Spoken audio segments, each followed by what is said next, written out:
시사야에서 챙겨가세요. 하루를 마무리하는 시간 꺼내보는 당신의 지식 창고. KBS 1라디오 김성환의 시사야.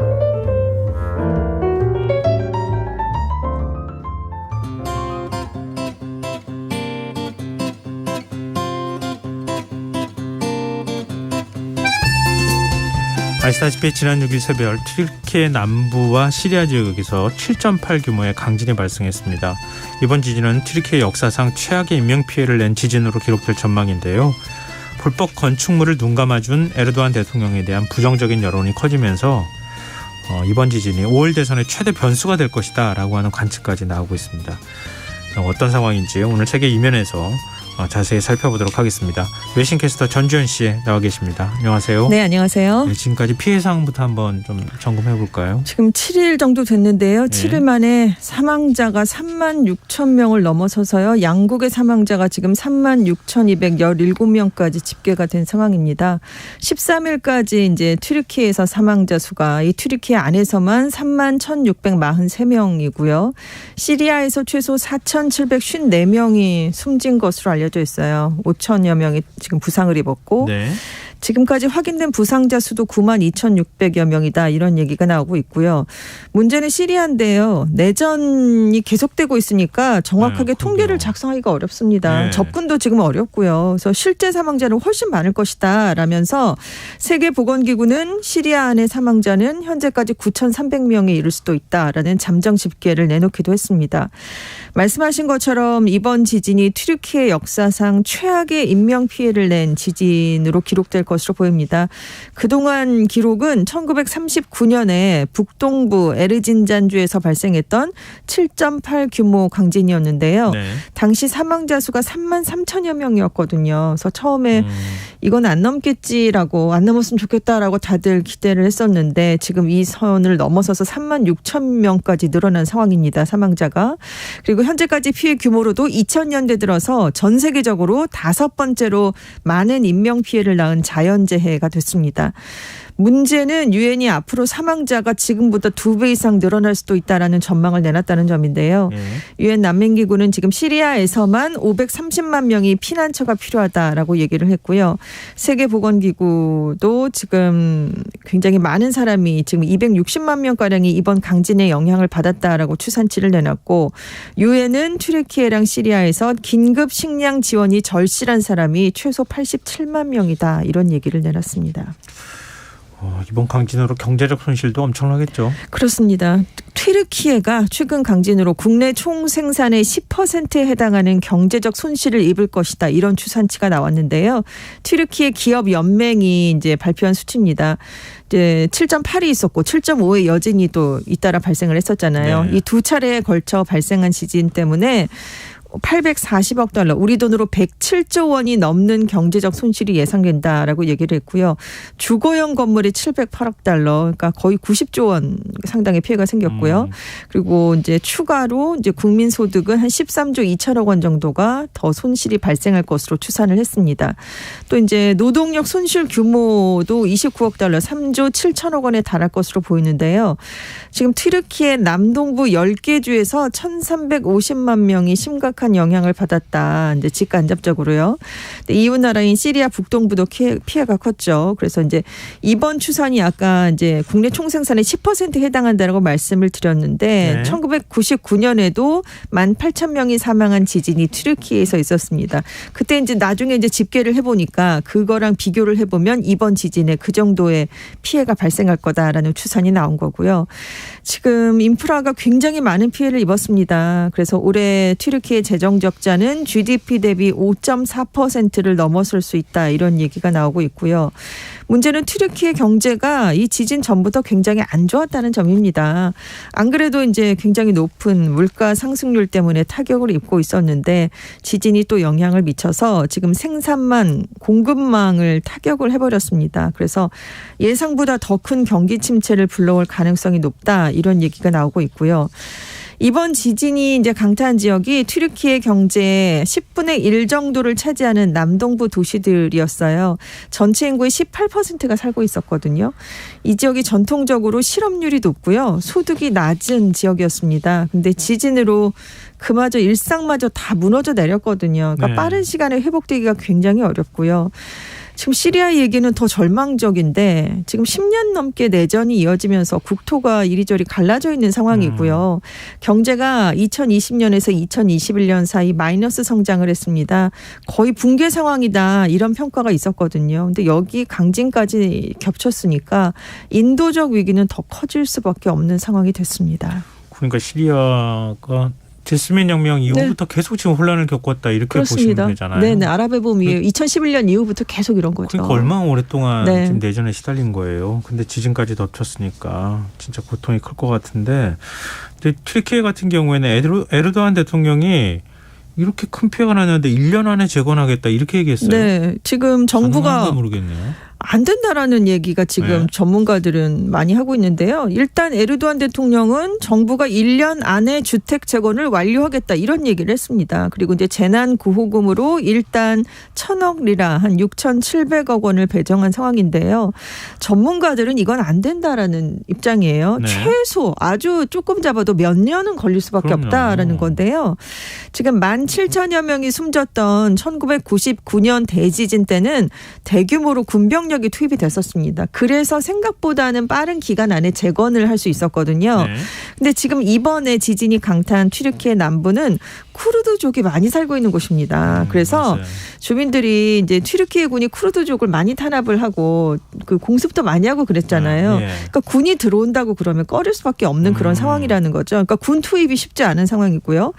튀르키예에서 지진 피해를 입은 10개 지역의 건물 13만 3천여 채를 점검했더니 지금 12만 600여 채가 심각한 피해를 입어서 사용할 수 없다라는 진단이 내려졌습니다. 그리고 지진으로 무너지진 않았더라도 안전점검을 통과하지 못한 건물도 수천 채거든요. 예. 그래서 지금 무너진 건물을 재건하는데도 시간이 걸리는데 1년은 안 된다라는 게 대체적인 분석입니다. 아니, 우리가 상식적으로 생각해 볼 때도 네. 지금 실종자를 찾는 데만 그렇죠. 해도 앞으로 몇 개월이 걸릴지 그렇습니다. 가늠하기가 어려운데 어떻게 1년 안에 네. 재건을 할 수 있겠어요. 근데 이렇게 이런 재난 속에서 살아남은 사람들도 지금 2차 재난에 또 네. 노출이 되는 상황인 거잖아요. 뭐 왜냐하면 굶주림도 있을 거고 네. 추위도 있을 거고 그렇습니다. 뭐 앞서서 전염병도 있을 거고요. 말씀드렸지만 지금 지낼 곳도 마땅치가 않은 거잖아요. 네. 피난처도 없고 음식, 물, 위생시설 이렇게 생존의 기본적인 게 전혀 마련돼 있지 않은 상황이고요. 영하의 날씨로 밤에 떨어집니다. 그러니까 지금 2차 재난을 맞을 거다 이런 우려가 높아지고 있는데 지금 건물 잔해에 시신들이 많이 갇혀 있잖아요. 수습이 네. 안 되고 있으니까. 그렇죠. 그것들 때문에 이제 식수가 오염될 수 있다라는 경고가 나오고 있어요. 그리고 이제 이재민 캠프에 화장실이 제대로 갖춰진 곳이 거의 없답니다. 그러니까 당연히 위생 문제는 불거질 예. 수밖에 없고, 그래서 지금 주요 도로까지 지진으로 많이 파손됐으니까 지원은 좀 늦어질 수밖에 없는 그런 안타까운 상황이고요. 그리고 이제 사망자들의 시신 때문에 2차 감염, 식수만 오염되는 게 아니라 이제 2차 감염이 될 위험도 높고 콜레라 같은 치명적 전염병, 호흡기 질환까지 지금 돌고 있는 것으로 알려져 있어요. 그리고 정신적 트라우마 치료도 굉장히 급하다라는 평가가 나왔는데요. 세계보건기구는 튀르키예가 지진 발생 직후 60시간 동안 겪은 심리적인 스트레스가 앞으로 60년간 튀르키예 사회에 영향을 줄 수 있다라는 그렇겠네요. 경고를 내놨습니다. 근데 지금 튀르키예가 이 정도면 시리아는 상황이 더 심각할 것 같은데요. 그렇습니다. 지금 시리아에서 한 530만 명이 집을 잃고 노숙을 하고 있거든요. 네. 그런데 지금 절반 이상이 안전하지 않은 물을 쓰고 있습니다. 그래서 수인성 급성 전염병에 취약한 상황인데요. 예.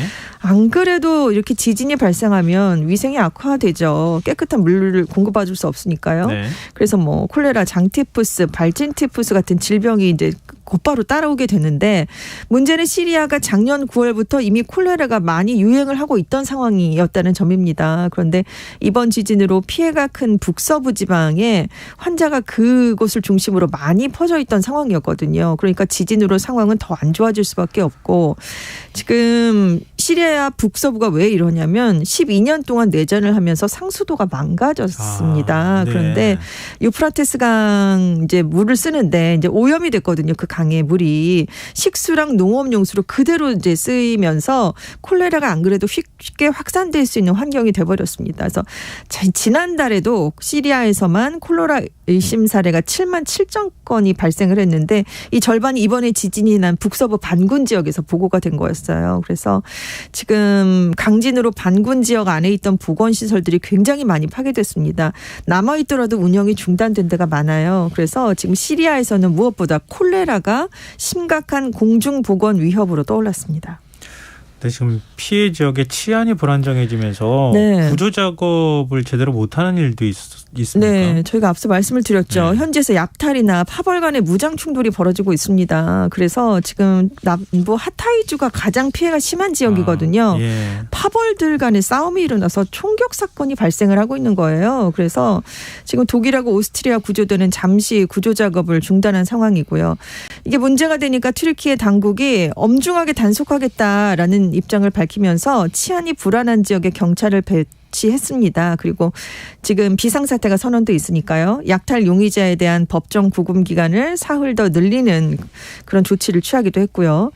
약탈 외에 지금 재난 지역에서 가짜 뉴스가 확산되고 있는 것도 문제인데요. 11일 새벽 1시쯤에 튀르키예 남부 안타키아 지방에서 댐이 터졌으니까 빨리 대피하라라는 정보가 확산이 됐어요. 네. 그래서 한동안 사람들이 대피하느라고 아주 바빴습니다. 그런데 알고 봤더니 가짜 뉴스였던 거예요. 그래서 튀르키예 당국이 이건 거짓 정보니까 믿지 말라라는 안내 방송을 거리를 돌아다니면서 한 뒤에야 진정이 됐습니다. 그래서 이래저래 지금 안 그래도 굉장히 복잡한데 혼란한 상황들이 계속 더해지고 있습니다. 근데 시리아 그 반군이 장악하고 있는 지역도 이번 지진 피해에 포함돼 있잖아요. 그렇습니다. 가장 큰 타격을 입었죠. 구호물품도 제대로 전달이 안 되고 있어요. 그렇습니다. 사실 튀르키예는 그래도 전 세계 각국으로부터 인도주의적인 지원을 받고 있는데요. 예. 모자라긴 하지만. 예. 근데 국제사회의 제재를 시리아는 받고 있어서 강진이 발생한 직후에 바로 상당수 국가로부터 직접 원조를 받지 못했습니다. 이 반군이 장악한 지역에는 지금 유엔 구호물품이 며칠 뒤에나 처음 전달이 됐는데요. 9일에서나 이게 가능해졌습니다. 6일에 지진이 발생했는데 알 아사드 대통령이 이끄는 정부가 지진이 나니까 시리아에 대한 구호 지원은 시리아 정부를 통해서만 해라라고 얘기를 했거든요. 예. 그래서 이제 반군이 장악한 지역도 우리가 가서 지금 구호를 하겠다. 우리가 통제하겠다 이런 뜻을 밝혔는데 예. 이게 문제가 되니까 지진이 발생한 닷새 만인 10일에 처음으로 이 아사드 대통령이 이곳에 갔습니다. 그래서 인도주의 구호품 전달을 할 수 있게 하겠다라고 뜻을 바꿨는데 그러니까 이번에는 반군의 최대 파벌인 하야트 타흐리르 알샴 측이 아니 그럼 정부가 반군을 돕는다는 걸 보여줌으로써 그 좀 뭔가 정당성을 확보하려는 게 아니냐. 이건 우리가 용납할 수가 없다라면서 또 반대를 하고 나서게 된 겁니다. 그러니까 정부군도 안 도와주고 반군도 안 도와주고 이런 상황이 돼버린 건데요. 그나마 구호물품을 실은 항공기 62대가 12일까지 다마스코스 공항에 도착을 했어요. 그래서 조금씩 들어가고 있는데 문제는 도로망이 많이 손상됐거든요. 그리고 이제 서로 통제를 해버리니까 정부군 반군이 제대로 된 구호 활동이 지금도 거의 이루어지지 않고 있다라는 지금 비판이 나오고 있고요. 여기에다가 시리아에서 활동하는 순위파 무장 세력 이슬람 국가 잔당이 있습니다. 근데 인질들을 많이 납치했었는데 그 인질들 수십 명 중에서 11명을 또 살해를 했어요. 그러니까 이런 일까지 겹치면서 상황이 극도로 지금 시리아는 더 나빠져 있습니다. 사람이 없는데 무슨 권력을 누릴 게 있겠어요. 그러니까요. 참 답답한데요. 지금 그런가 하면 튀르키예는 좀 상황이 다른 것 같아요. 지금 그동안에 굉장히 관계가 안 좋았던 국가들에서도 다 이제 도움의 손길을 뿌리치지 않고 받고 있다고요. 그렇습니다. 네. 덴디아스 그리스 외교장관이 12일에 차우쇼올루 튀르키예 외무장관과 만났습니다. 지진 피해 지역을 방문했어요. 그래서 지원을 어떻게 할까라는 걸 논의를 했고요. 유럽연합 국가의 장관 중에서는 이 그리스 장관이 처음으로 지진 피해 현장을 방문을 한 겁니다. 굉장히 사이 안 좋죠. 그렇죠. 네. 그래서 이제 그리스의 노력은 여기서 그치지 않겠다라고 얘기를 했는데 네. 그리스가 사실 지진이 발생하자마자 구조팀과 장비를 가장 먼저 지원을 했습니다. 그래서 지금까지 80톤의 의료 그리고 응급처치 장비를 보냈고요. 다른 유럽 구조대와 함께 200명이 넘는 그런 생존자들을 구해낸 그런 활약을 펼쳤습니다. 근데 사실 에게해 영유권 분쟁 때문에 이 양국이 굉장히 오랫동안 사이가 안 좋은 상황이잖아요. 네. 그렇지만 지금 과거의 사례를 보면 지진 같은 자연재해가 발생하면 이런 안 좋은 관계를 뒤로 밀어두고 서로 적극적으로 지원에 나서는 모습을 보여왔어요. 99년 8월에 튀르키예에서 대규모 강진이 발생하니까 그때도 그리스가 재빨리 대규모 지원을 했는데요. 한 달 뒤에는 또 그리스 아테네 부분에서 그때 지진이 났거든요. 그랬더니 이번에는 튀르키예에서 구조대원을 급파해서 도와줬던 적이 있습니다. 근데 이번에도 역시 또 그리스가 가장 빨리 이제 움직인 셈이고요.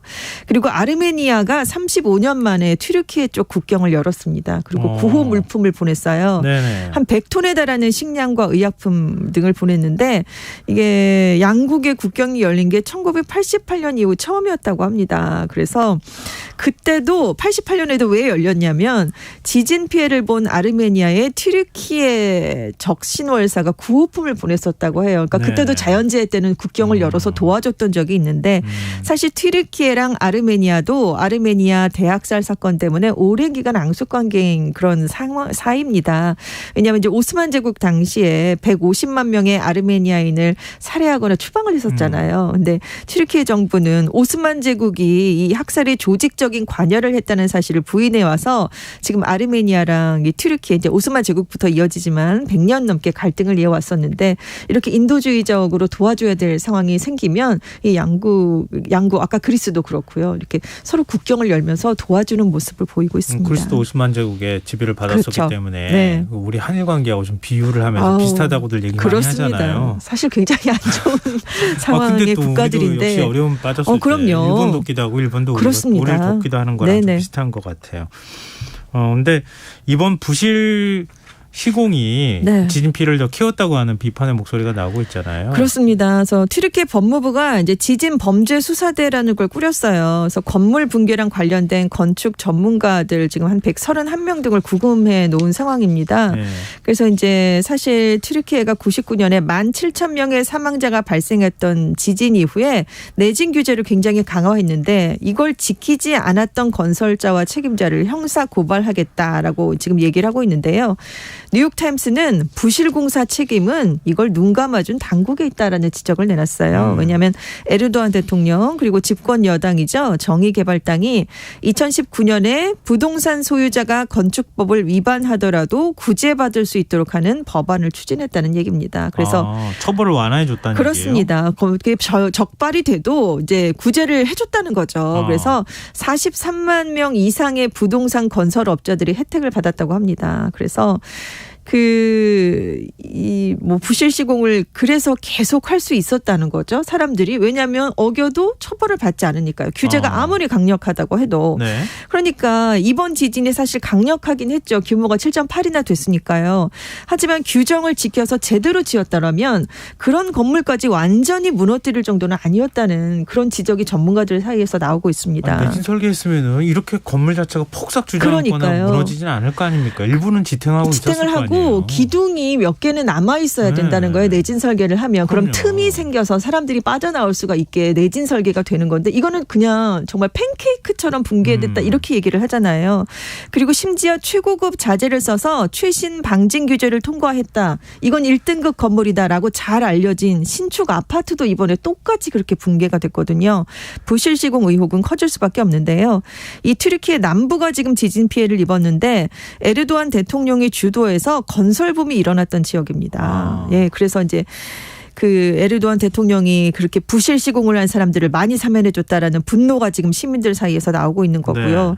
그래서 지금 초동 대처도 지금 정부가 실패했다 이런 불만도 높아지고 있고 20년 이상 6조 원에 가깝게 지진세를 걷어왔거든요. 그런데 한 번도 이걸 어디서 썼다는 얘기를 안 했습니다. 지금도 내놓지 않고 있고요. 그럼 그 돈은 다 어디로 가느냐라는 비판 여론도 당연히 커지고 있고 그래서 부실 건축 수사를 이제 대대적으로 펴면서 100명 넘게 구금을 했지만 사실은 에르도안 대통령에 대한 비판 여론을 잠재우기용 수사가 아니냐 이런 얘기까지 나오고 있습니다. 또 왜 꼭 뭐라 그래야 되나요? 이렇게 봐주기 하다가 이렇게 큰 사건 터지고 나면 오히려 거꾸로 봐줬던 네네. 그 상대편이 모든 책임을 다 그렇죠. 져야 될 것처럼 이렇게 네. 형사처벌하고 이런 일들이 벌어지는지 모르겠어요. 그리고 지금 이런 얘기도 나오고 있지만 그 튀르키예 국민 여론이 굉장히 안 좋다고요. 네, 너무너무 안 에르도안 좋습니다. 대통령 올해 굉장히 중요한 해잖아요. 그렇습니다. 5월에 대선이 있어요. 심지어 앞당겼잖아요. 8월에 워낙 대선이 있었어야 되는데 네.